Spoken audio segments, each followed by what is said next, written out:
Hello Scorpio, welcome back to my channel if you're a returning subscriber. If you're new, I hope you enjoy the reading. This will be a general life reading for you. Alright, so let's see now. We've got here the, as I said, we've got Mercury retrograde coming in for you. So I've mentioned that. So that I feel is going to affect you in some way, shape or form. And underneath we have the void of course moon missing. It's got a sort of a similar thing where aspects of, it's also saying don't initiate or take big actions or make big purchases during this period. Now, this normally is a shorter period than the Mercury retrograde. Mercury retrograde is normally about 3 weeks, and the void of course moon can be over the course of maybe a week. It normally is a few days when the moon is between signs. It goes into a shadow phase, and it's saying that things are not what they seem. Okay, and it could be that something that you've been worrying about, or stressing about may not actually come to pass because things are not what they seem. All right. It could also be relating to something else here, which is indicating that something you may have overlooked, and this could very well come in under the Mercury retrograde. Something that you've overlooked or you've been distracted or something you've missed.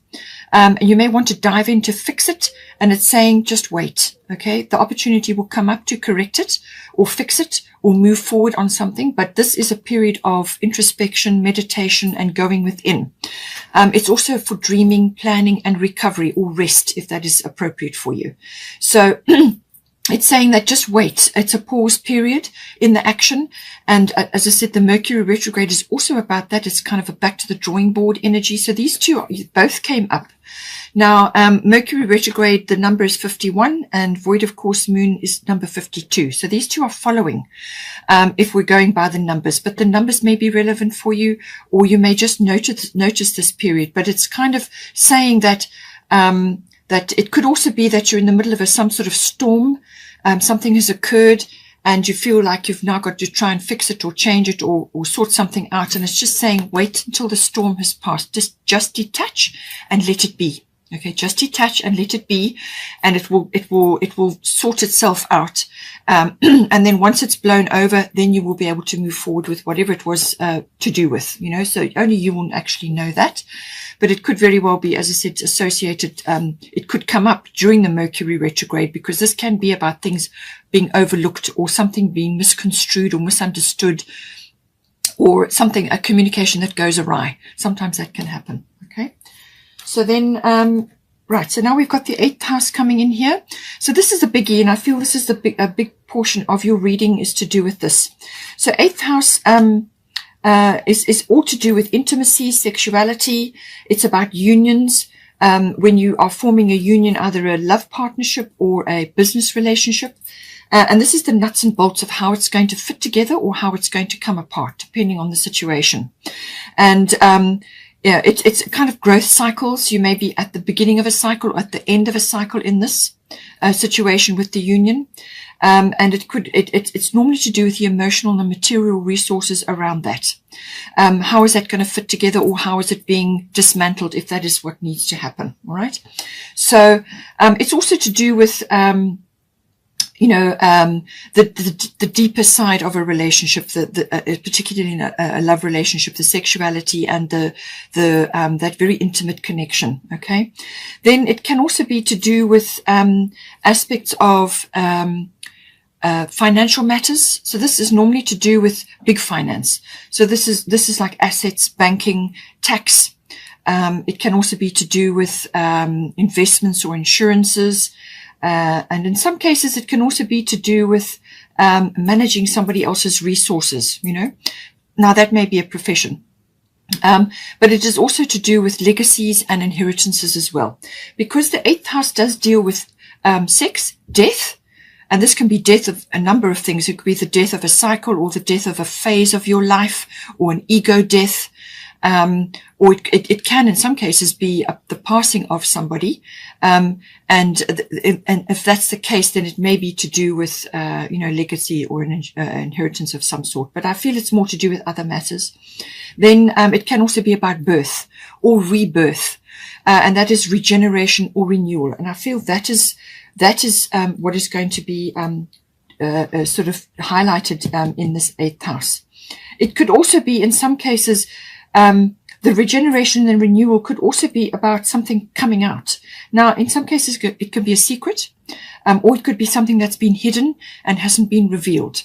Now, this could be a financial thing, or it could be some other aspect, or it could be like an emotion or a feeling or a passion which is rising up and needs to be expressed. And that is very much what your cards are saying. So this could be the regeneration and renewal of something that you've felt and you've just suppressed for some time, and now you need to release it. And this could be passion for something or for someone, or it could be the renewal of something in your life, the regeneration of something in your life. Now, we've got at the bottom of that, we've got Mars, which is a very action-oriented, it's a very willful sign. It's the god of war, so it could be going into action or defending or challenging something. And then at the top, you've got Pele, divine passion. So this could be very well the regeneration or renewal, because the divine passion, Pele, only comes up when you're suppressing something or you are putting something on the back burner. This could be a dream or a goal or a talent or an ability, or just something that you want to have always wanted to do or dearly would have loved to have done, but it's been suppressed or just overlooked or just not acted on for whatever reason. And it's normally associated with, it kind of wasn't the right time, or you didn't have the confidence, or it couldn't be expressed for whatever reason. So, and look at the colors of this wonderful fiery red and orange and yellow. And these all deal with the lower three chakras. So your root, your sacral, and your sacral and your solar plexus. So this is all to do with confidence and sexuality and your security. All right. So it's saying that I feel that you need to challenge something in this house. Now, this could be a way of life that you've been living, or something that is, it could be a relationship based or partnership based. You may be challenged, or you need to challenge something, or you could be defending yourself. Or you could be going into action with something. You could also be taking action in order to release something so that this divine passion can come out.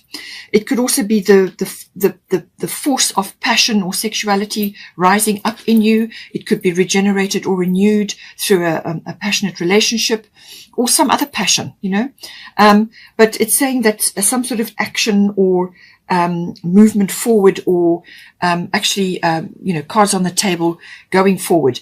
And it's saying that you may need to push it, whatever it is. This is something that you may need to push, but don't force, but you will need to push it.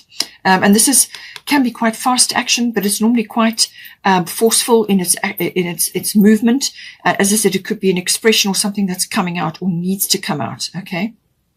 But it can also be, it can also be just energy and enthusiasm and that rising up of something that you just know you have to do, something that you just know you've got a good insight on it, you just know you have to do it. And with the 8th house, this can be a psychic thing, a psychic impression, or a psychic knowing. Something rises up in you, you just have absolute clarity on what it is that you've got to do.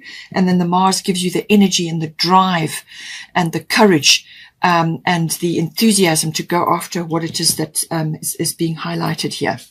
Now, the Pele, as I said, divine passion, be honest with yourself. What is your heart's true desire?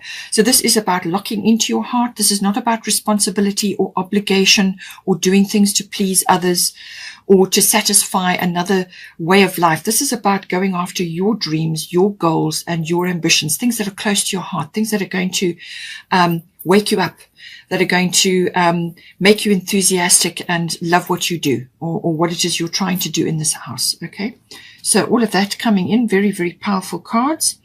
We have also got at the same time fulfillment. So I feel that whatever is coming out or needs to come out or is being acted on here is going to bring fulfillment. All right. So this is definitely an aspect of this situation. And this is connected to this divine passion, this rising up of something in you which needs to be expressed now. It needs to be released. Okay. Now, we have also got the sun coming in. Beautiful card. It may be connected to this or some other aspect. A very, very powerful card. It's a major arcana. You have another major arcana. And again, number 19 and number 20. Okay, so these are following one after the other. So the sun is always a very positive card. It's about positive karma. that is coming in for you. Now, you've got the past life card here. So I feel something is coming into you and it's going to manifest. It's going to bring good karma in from a past life situation. And this is your hard work coming back to you. Okay. But it can also indicate a masculine energy coming into your life. It can be that, or it could be a father figure or an authority figure. Take it as it resonates for your situation. Plans that work out perfectly. It can also be an amazing ideas that lead to rewards and commendations. So you could be in the spotlight. You're getting your time in the sun over something. So this is like success or notoriety or fulfillment in some regard in this 8th house. It could be monetary as well that's coming in, because the 8th house deals with monetary things, big finance. It could be a big windfall of some sort or a reward for effort. And it, as I said, in some cases, it could be to do with inheritance or legacy, whatever the situation is. And it says gratitude for the blessings of life. So the sun, as I said, very positive energy, very positive card. It's about radiating positivity. You could be very influential under this card, or you could be meeting somebody who is very influential. It is also about leadership in some ways. In some cases, that may be coming in with, certainly with the Mars card, that could be the case, taking leadership in some case, in some way. But it's a very sunny, bright, radiant energy. Your life force could be strong. Your health could be strong. Lots of ways that this could be manifesting. And as I said, the number 19 could be important for you. And then at bottom of the fairy tarot, as I said, is number 20, another major arcana. This is the renewal or judgment card. And it's saying, review the past and present so you can plan a bright new future. Okay. So understanding your life purpose, releasing judgments of yourself and others. So this is putting something to bed, something from the past, something that this could be making a meaningful life change of direction. And this, I feel, is to do with the divine passion. You're releasing something, or you're letting go of something in order to move forward and move forward into a bright future. But it's to do with your life purpose, and it's the realization around that. Okay. It could also be that it's about time now that this needs to happen. And, you're just kind of reconciling things. You're looking at the past, letting that go so that you can move forward to the future. But it's about being in the present moment. You make all your decisions in the present moment. You don't make them from the past, and you don't make them in the future. You make them in the present moment. Okay. Understanding your life purpose, releasing judgments of yourself and others. And, you've got a rabbit there, or a bunny, so it's very abundant energy. So I feel this is abundance. This is an abundant energy rising up in you to do with what you are or who you are and your authentic self, and moving in a direction which is authentically right for you. Okay. Or which is going to help you in some way. Okay. So I feel very, very positive about that. We have also got the 5th house coming in. I feel this, now the 5th house is to do with the entertainment industry or performance or anything related to the arts or creativity. And as I said, Venus is going direct. And that's on the 29th of Jan. And so something may be, for those of you in that situation, something may be coming right for you round about then, because it's at a very harmonious angle to Uranus, and that's expect the unexpected, always with Uranus, and that is at a very harmonious angle. You may already have an indication from the 18th of Jan. So 5th house is about that. All related to the arts and entertainment and creativity, artistic work, or any kind of creativity, whether it's to do with the arts and the stage work, or whether it's to do with other projects you're involved in. Perhaps this is a desire that you've always had, to be involved in the arts in some way, shape or form, or to use your creative talents or your artistic talents. And it's been put on the back burner because perhaps you thought you couldn't make money from it, or it wasn't substantial, or it was frowned on by other people in your family, like parents, or something like that, whatever the case may be. But it's like a coming home to your true nature or your true self, or what it is you really would like to do. So any of that could be coming in. It could also be to do with children, whether these are your children or other children that you are associated with. So children comes up very strongly as well. It could also be to do with a love affair. Now, you've got the 8th house, which is about union. So you may be going from a love affair into a more committed relationship. Okay. So that could be happening as well. Or it could be to do with the a collaboration on a project, possibly, which does involve creativity in some way. It's also to do with having fun. The fifth house is always about having fun, recreational activities of all kinds, anything that makes you happy and is joyful. It could be a sport or a club activity. It could be a handcraft, as I said, something to do with craftiness or art or creativity, anything like that, anything that is fun, enjoyable and creative for you. It could even be exercise related. So, but it can also be social activities, going out, enjoying yourself and so on. Now, it can also be to do with taking a risk of some sort. And I feel this is where the cards are coming in for you. Because you've got Aquarius, I know, at the bottom. And then you've got Artemis Guardian at the top. So Artemis Guardian is always about protection of some sort. The angels have got your back. So it says you and your loved ones are safe and spiritually protected. So if this is to do with going after a profession change, or you're changing something financially here, and you're concerned about your children, you know, what's going on with them, or it could be to do with your some sort of project, or your whatever you're doing in the entertainment or industry, or whatever that is related to, or it could be some other activity which you would like to get involved in. You may just be a bit concerned that there's too much of a risk, or there is some sort of risk involved.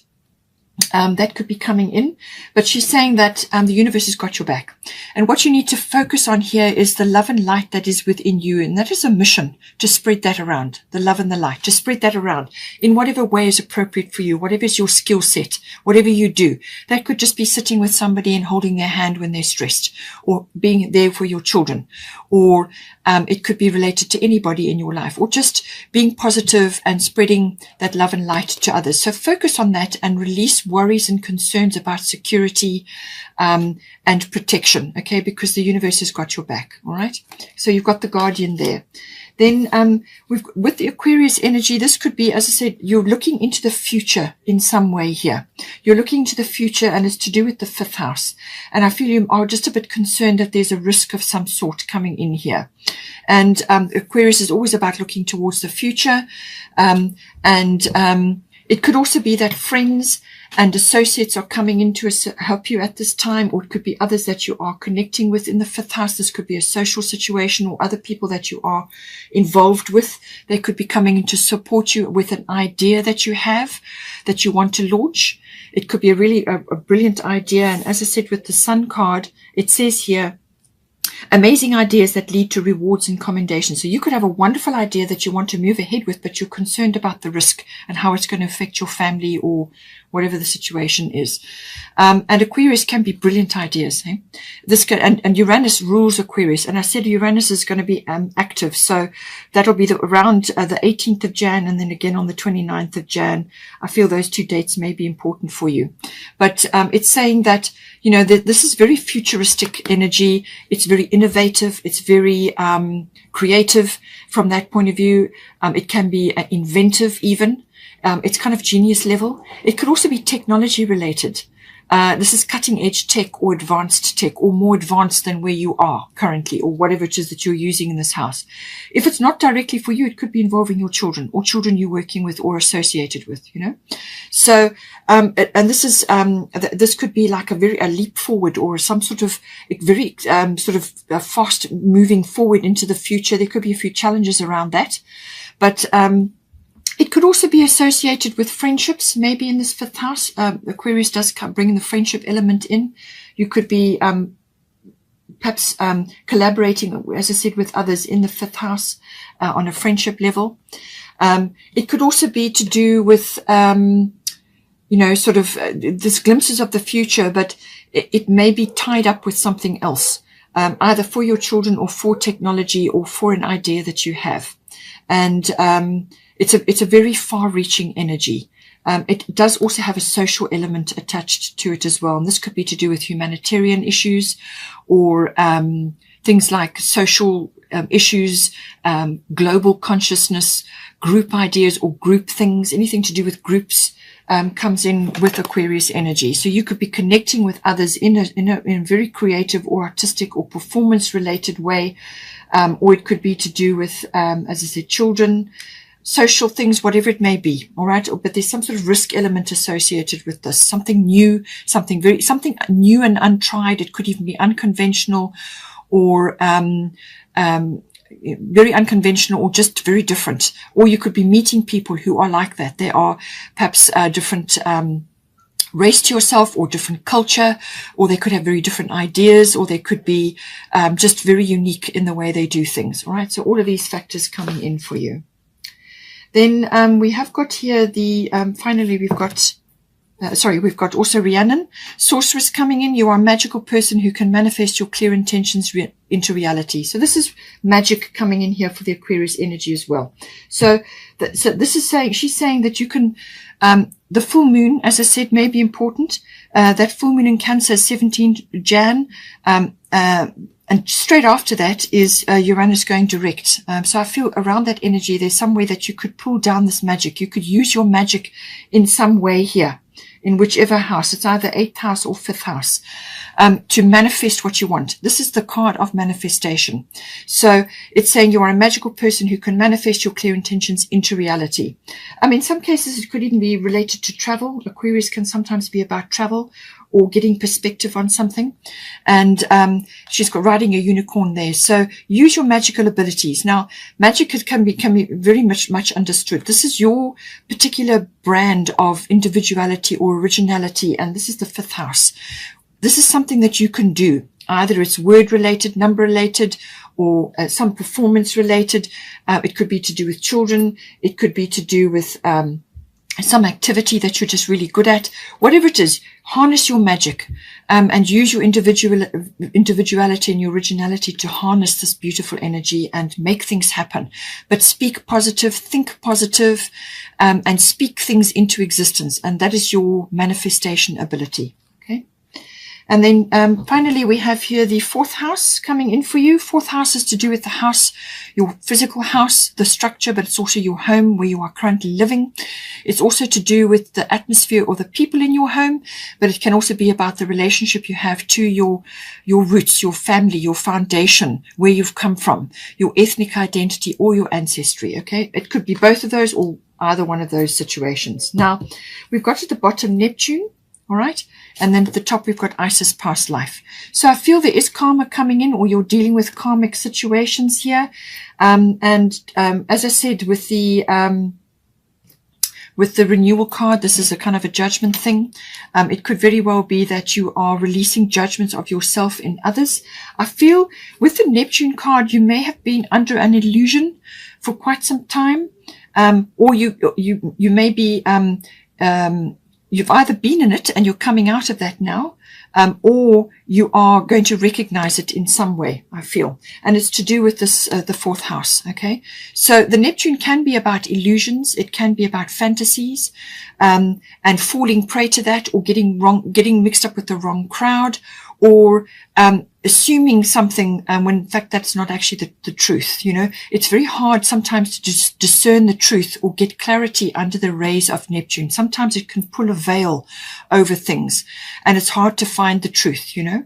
And in some cases you can be seeing things as, you can be seeing people as enemies, and they're not actually. The confusion can sometimes set in with Neptune. On the flip side of that, it's a wonderfully imaginative and inspirational energy. It's about connecting to spirituality and getting serious spiritual downloads, psychic impressions, but also connecting to dreams and also karmic things. This can be settling karma, because you've got the past life card, so you could be settling karma. You could be releasing something around that.